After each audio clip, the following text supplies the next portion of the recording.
Assalamualaikum warahmatullahi wabarakatuh. Saya perwakilan dari kelompok 1, di mana kelompok 1 ini terdiri dari 2 orang. Saya sendiri Rizky Wahyudi dan Putra Regan dalam mata kuliah Tafsir Hadis Ahkam, dosen pengampu Rino Rialdi LC/MIS, di mana dalam kesempatan ini kami diberikan amanah untuk membahas tentang konsep negara dalam Al-Quran dan Hadis. Dalam pembahasan ini ada 4 bagian besar yang akan kami bahas. Yang pertama yaitu definisi dan makna negara. Yang kedua, konsep negara dalam perspektif Al-Quran dan Hadis.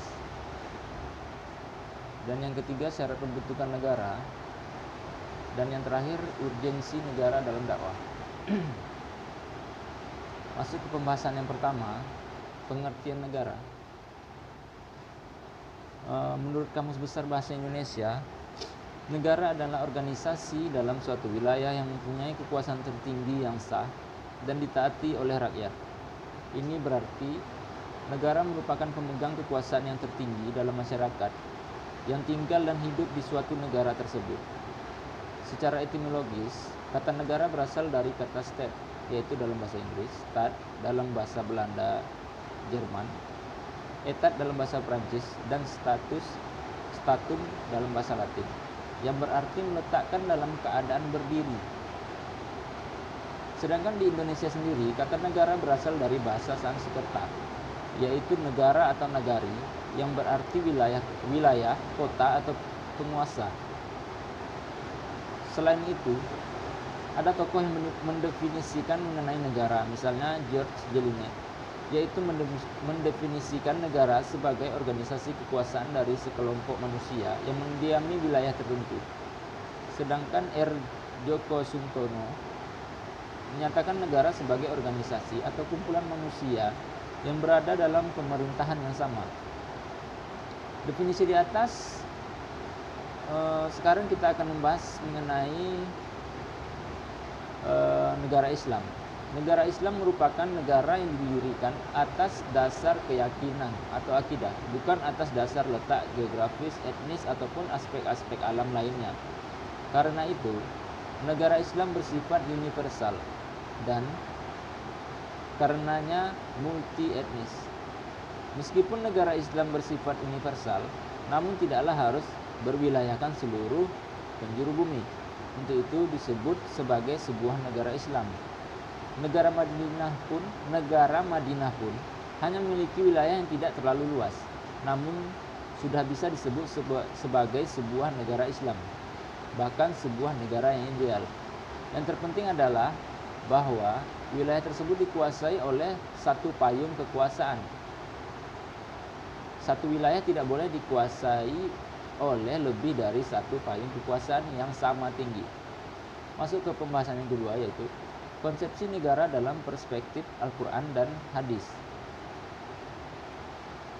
Beberapa ayat dalam Al-Quran yang membahas mengenai negara terdapat dalam Quran Surat An-Nisa ayat 58-59, yang artinya, sesungguhnya Allah menyuruh kamu menyampaikan amanat kepada yang berhak menerimanya, dan menyuruh kamu apabila menetapkan hukum di antara manusia, supaya kamu menetapkan dengan adil. Sesungguhnya Allah memberi pengajaran yang sebaik-baiknya kepadamu. Sesungguhnya Allah adalah Maha mendengar lagi Maha melihat.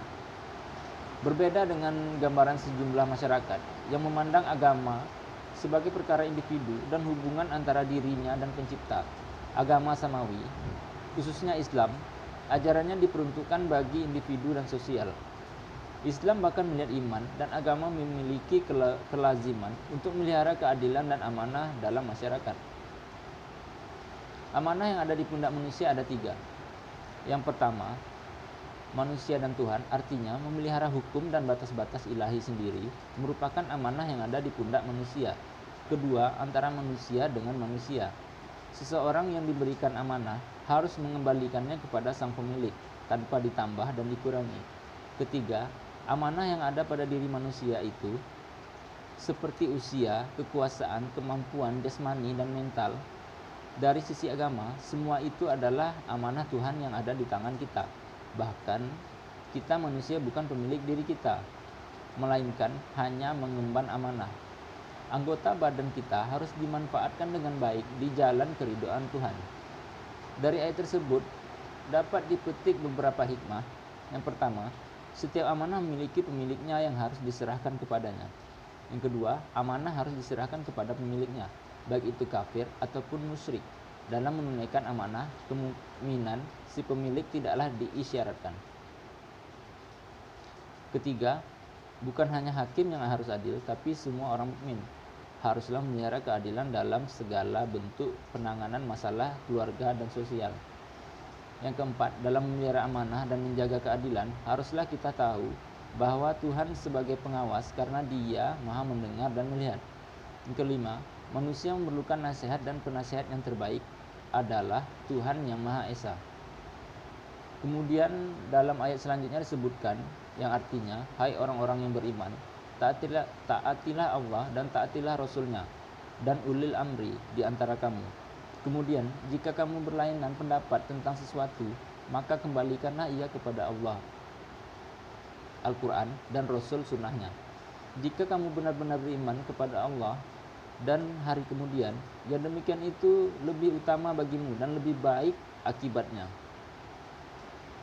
Dalam ayat sebelumnya telah disebutkan bahwa dianjurkan menyerahkan urusan pemerintahan dan keadilan kepada orang yang layak dan adil. Ayat ini mengatakan kepada kaum mukmin, selain taat kepada Tuhan dan Rasul-Nya, maka haruslah kalian taat kepada para pemimpin yang adil, karena ketaatan itu merupakan kelaziman iman kepada Tuhan dan hari kiamat. Dari ayat-ayat tadi terdapat 4 yang dapat dipetik. Yang pertama, ketaatan kepada Rasul dan ulil amri dalam ayat ini bersifat mutlak tanpa ada syarat yang ditaati harus tidak memiliki kekurangan. Yang kedua, Rasul memiliki 2 kedudukan. Pertama, menjelaskan hukum-hukum Tuhan dan menunaikan risalahnya. Kedua, mengelola urusan masyarakat dan menjelaskan peraturan-peraturan pemerintahan berdasarkan kebutuhan. Yang ketiga, jalan yang terbaik menyelesaikan perselisihan mazhab Islam adalah merujuk kepada Al-Quran dan Sunnah Rasul yang diterima oleh semua orang.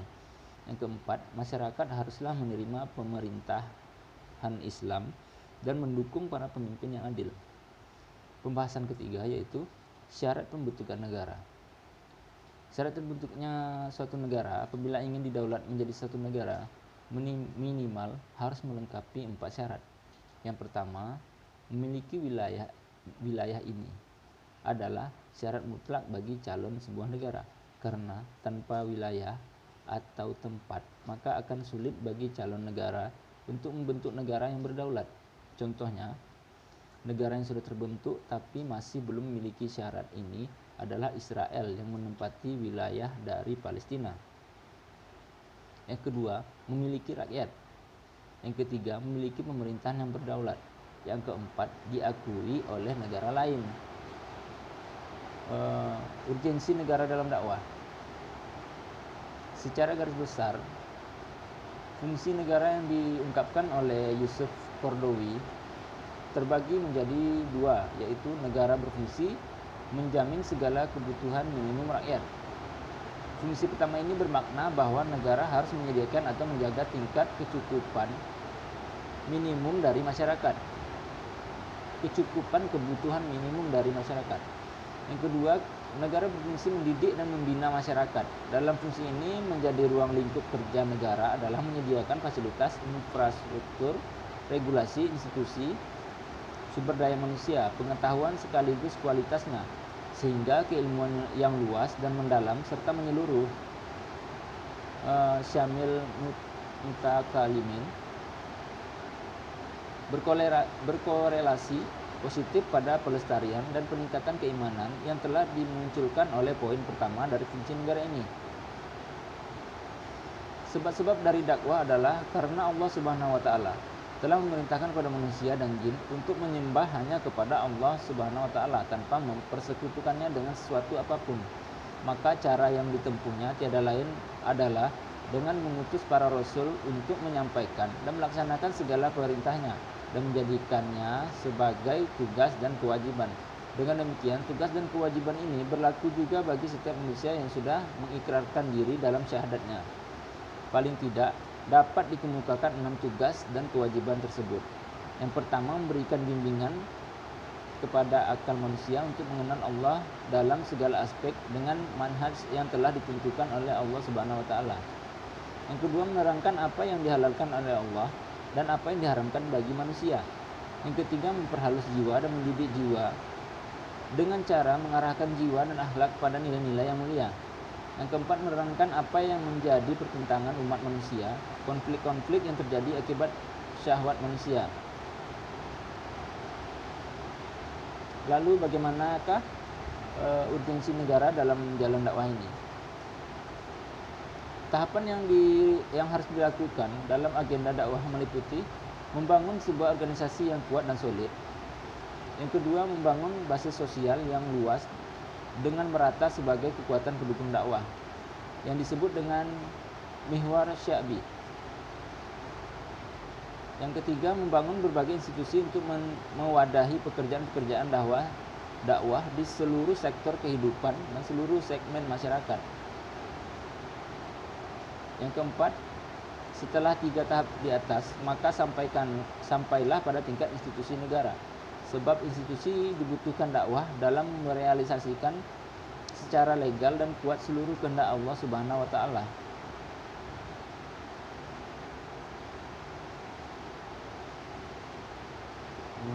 Kemudian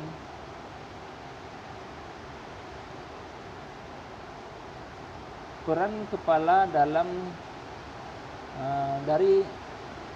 kemudian ada hadis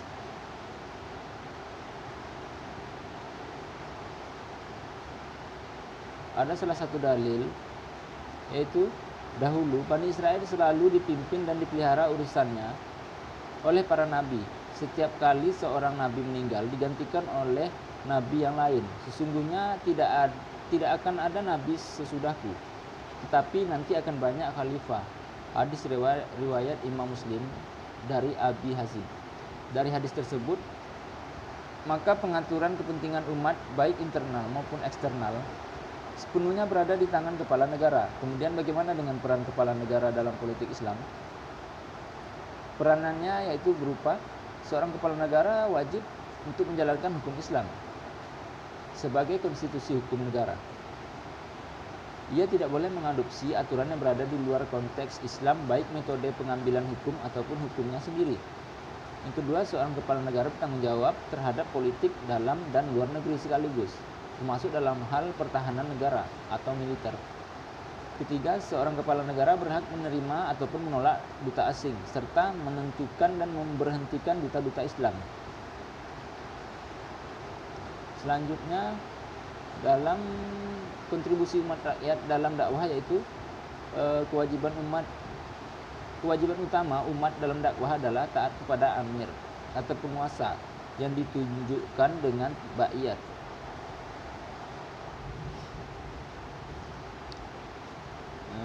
Selain menaati penguasa, rakyat juga memiliki 3 peranan penting dalam menjalankan pemerintahan. Yang pertama, rakyat berhak dalam pemilihan penentuan penguasa, terlibat dalam musyawarah, pengoreksi kinerja pemerintah dalam dakwah dan menjalankan pemerintahan. Peran umat yang selanjutnya adalah aktif dalam musyawarah.